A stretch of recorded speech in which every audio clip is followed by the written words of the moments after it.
Ya oke guys, balik lagi di Papia Channel ya. Jadi kali ini saya mau review beberapa kelemahan MacBook Air ini ya teman-teman ya. Ini MacBook Air yang masih pakai Intel, belum pakai yang seri M. Jadi kalau nggak salah ini tahun 2020-an ya teman-teman ya. Oke, kita langsung aja nih sebagai perbandingan saya pakai Lenovo Yoga Duet 7i. Nah, ini perbandingannya teman-teman ya.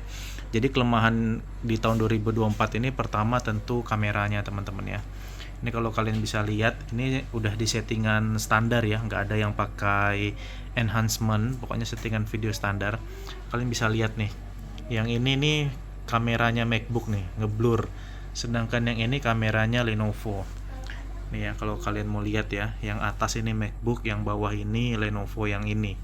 Jadi kalau secara kualitas kamera, MacBook sekarang kayaknya udah ketinggalan zaman teman-teman ya.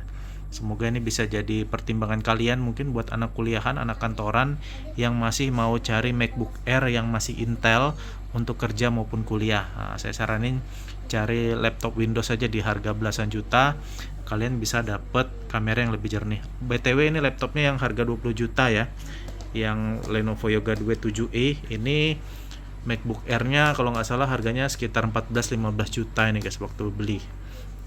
Nah, jadi kualitas videonya udah nggak terlalu bagus ya di tahun 2024 ini. Lalu yang kedua menjadi kelemahannya yaitu MacBook itu nggak bisa multi Windows teman-teman. Jadi misalnya kita punya banyak Windows di sini ya, kita nggak bisa atur dengan simple gitu tuh. Misalnya kita mau buka browser dengan buka Word misalnya gitu kan. Nah ini kita harus atur-atur sendiri gitu.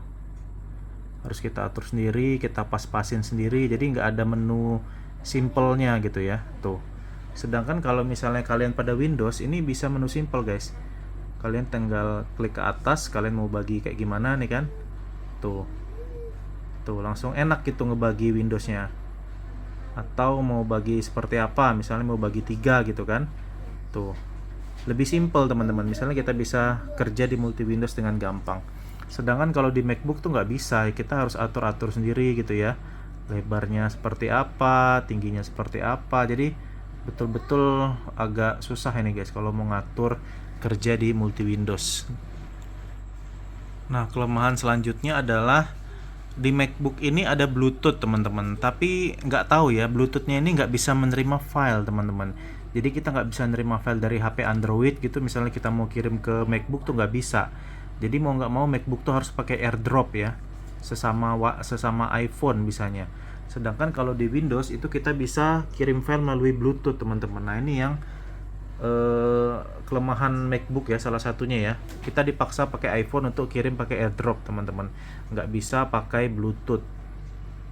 Tapi kalau kayak mouse Bluetooth, speaker Bluetooth, keyboard Bluetooth itu bisa teman-teman. Nggak bisa kirim file aja melalui Bluetooth itu. Nah, lalu selanjutnya di MacBook ini sampai MacBook yang terbaru itu tidak ada port konvensional. Jadi semuanya Type C, teman-teman. Sedangkan kalau kalian beli Windows, itu kan ada laptop-laptop yang pakai colokan USB biasa. Nah, masalahnya kalian kalau mau beli hubnya itu atau converter tuh harganya juga mahal. Kalau mau yang lengkap ya, ada HDMI, VGA segala macam tuh kisaran 300-400 ribu.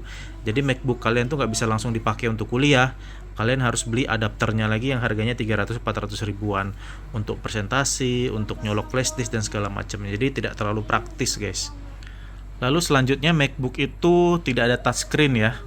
Jadi mau sampai MacBook yang semahal apapun gak ada touchscreen. Sedangkan di laptop sekarang tahun 2024 itu touchscreen tuh udah lumrah teman-teman. Harusnya adalah MacBook versi yang bisa touchscreen gitu ya. Touchscreen ini cukup penting sebenarnya karena dia kita bisa tanda tangan gitu ya. MacBook itu nggak ada yang punya pulpen teman-teman.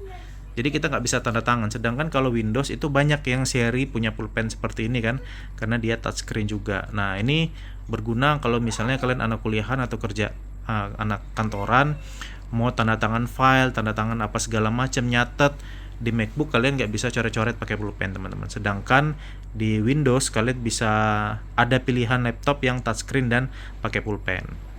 Lalu selanjutnya ya sama seperti halnya iPad dan iPhone ya. Jadi memorinya itu kecil-kecil gitu. Udah memorinya kecil harganya mahal gitu. Kalau mau memori yang besar harganya terlalu jauh gitu ya selisihnya ya. Terlalu mahal untuk memori yang besar. Jadi dengan harga 10 sampai 20 juta kalian bisa dapat laptop Windows dengan memori yang lebih besar atau internal storage yang lebih besar.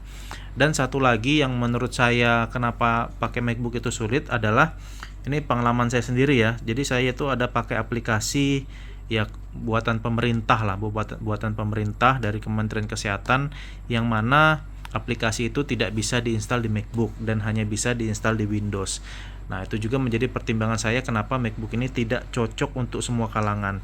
Mungkin kalian kerja di kantor-kantor tertentu gitu ya, yang mana ada aplikasi tertentu, otomatis aplikasi itu pastilah kompatibel sama Windows, tapi belum tentu kompatibel sama MacBook. Dan juga kalau misalnya kalian anak kuliahan atau anak sekolahan, misalnya kalian mau ngeprint gitu kan di OSIS atau di kuliah, mau ngeprint, printernya ada printer tertentu di kampus.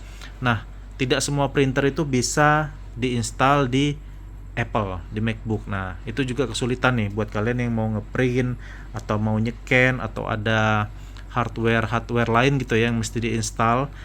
Beberapa printer nih, pengalaman saya, beberapa printer kayak di kantor saya itu tidak kompatibel di MacBook.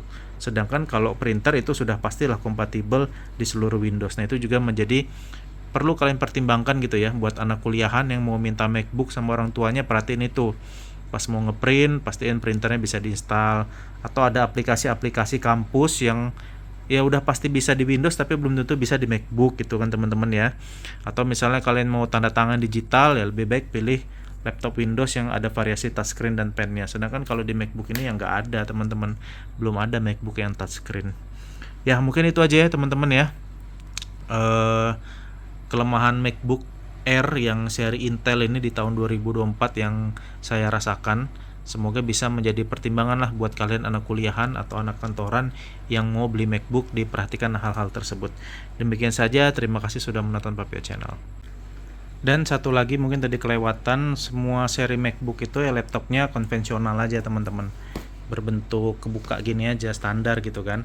Sedangkan kalau di laptop Windows kalian bisa banyak dapat pilihan gitu ya, bisa yang detachable seperti ini gitu kan, yang bisa jadi laptop, bisa jadi tablet, keyboardnya bisa dipisah seperti ini ya, bisa jadi tablet gitu kan, bisa buat nyatet juga karena ada pulpennya, bisa ditaruh di holder apa gitu, standing buat layar gitu kan, sedangkan keyboardnya terpisah. Jadi kalau di laptop Windows kalian bisa banyak dapat variasi form factornya, bisa beda-beda, sedangkan kalau MacBook ya udah monoton gini aja teman-teman.